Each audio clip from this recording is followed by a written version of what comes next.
दोस्तों, हर क्लास में एक स्टूडेंट ऐसा जरूर होता है जो हर बार टॉप करता है और उसके कॉम्पिटिटर्स काफी कोशिशों के बाद भी उससे आगे नहीं निकल पाते। तो आखिर वो टॉपर ऐसा क्या करता है, क्या पढ़ता है जो उसे बाकी स्टूडेंट्स से बिल्कुल अलग बना देता है। अगर हम प्रैक्टिकली देखें तो हमें ये समझ आता है कि ज्यादा पढ़ने से वो टॉप नहीं कर रहा। पढ़ने को तो बाकी स्टूडेंट्स भी काफी पढ़ते हैं, उससे ज्यादा पढ़ते हैं। वो अपने मजे में रहता है और खेलता भी है, अपने दोस्तों के साथ घूमता भी है, फिर भी वो हर बार टॉप कर जाता है। ये सवाल जितना अजीब है ना, इसका जवाब उतना ही सिंपल सा है और इसका जवाब आज आपको इस वीडियो में मिलने वाला है। तो आज मैं आपको टॉपर का वो सीक्रेट बताने वाला हूँ जिसकी वजह से वो हर बार टॉप करता जाता है और बाकी स्टूडेंट्स बस देखते रह जाते हैं। दोस्तों, ये सब बातें मैं अपने एक्सपीरियंस के बेस पे बता रहा हूँ बिकॉज ये सब मैंने खुद फेस किया है भाई, और मैं खुद एक टॉपर रह चुका हूँ। तो अगर आप मेरा एक्सपीरियंस जान लेते हैं और समझ लेते हैं तो फिर आपको एक क्लियर आइडिया हो जाएगा कि आखिर मुझे करना क्या है जिससे मैं भी अच्छा स्कोर कर पाऊँ और मुझे उतना पढ़ना भी ना पड़े। तो अगर आप एक टॉपर के सीक्रेट्स जानना चाहते हैं तो आज इस वीडियो को एंड तक पूरा देखना। मेरी हर वीडियो की तरह ये वीडियो भी आपके लिए बहुत स्पेशल होने वाली है।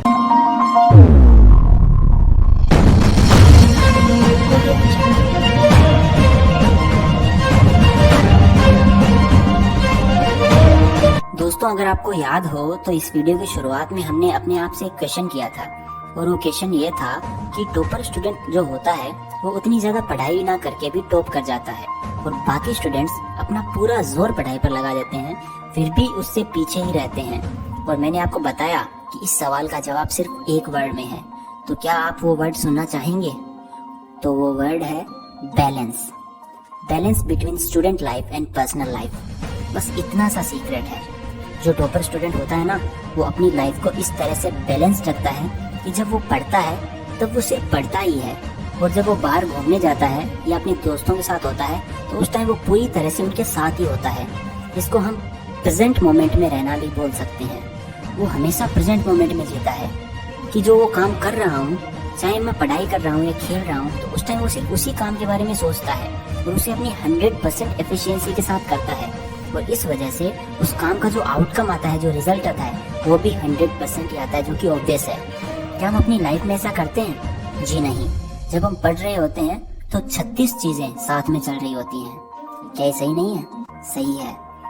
तो अब सवाल ये आता है कि हमें करना क्या है जिससे हम भी उस टॉपर की तरह बन पाएं।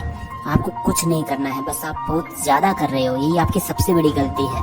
आपको करना कुछ नहीं है, आपको बस प्रेजेंट मोमेंट में रहना है और एक टाइम पर सिर्फ एक काम करना है, और उस काम के सिवा आपके माइंड में दूसरी चीज आनी भी नहीं चाहिए, घूमनी भी नहीं चाहिए। आपका सिर्फ एक गोल होना चाहिए कि भाई अभी तो सिर्फ पढ़ना है, खेलने का और मोबाइल चलाने का टाइम अलग है। तो इस तरह से क्या होगा कि आपके माइंड में उस टाइम के लिए सिर्फ वही काम रहेगा। और आपको ये सोचना है कि भाई एग्जाम्स पास आ रहे हैं, अभी तो सिर्फ पढ़ना है, तैयारी काफी कम है, इतना सिलेबस जो है वो कैसे कवर होगा अगर मैंने अपना ध्यान पूरी तरह से पढ़ाई पर नहीं लगाया। अपने आप को थोड़ा डराओ, क्योंकि डरना भी कई बार जरूरी होता है और हेल्पफुल भी।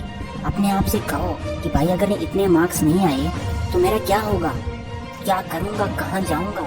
तब आपको सामने से सिर्फ एक जवाब आएगा कि भाई तू पढ़ ले, अभी सिर्फ पढ़, जो होगा वो अच्छा ही होगा। फिर आपका ध्यान होगा आपकी पढ़ाई पर और जो भी होगा वो अच्छा ही होगा। और जब आप पढ़ोगे ना तो वो आप चाहकर भी नहीं भूल पाओगे। फिर आपके सामने कोई भी चैप्टर लाकर रख दो, आपको सब आसान लगने लगेगा। ये होती है पावर अपने आप को एक जगह टिकाने की।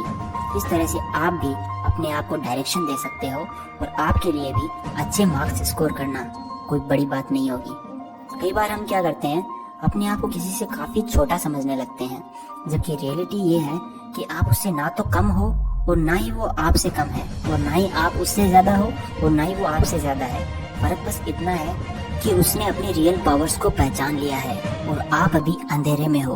तो भाई अब इस अंधेरे से बाहर निकलने का टाइम आ गया है। अब चारों तरफ रोशनी कर दो, क्योंकि पढ़ाई तो भैया रोशनी में ही होगी।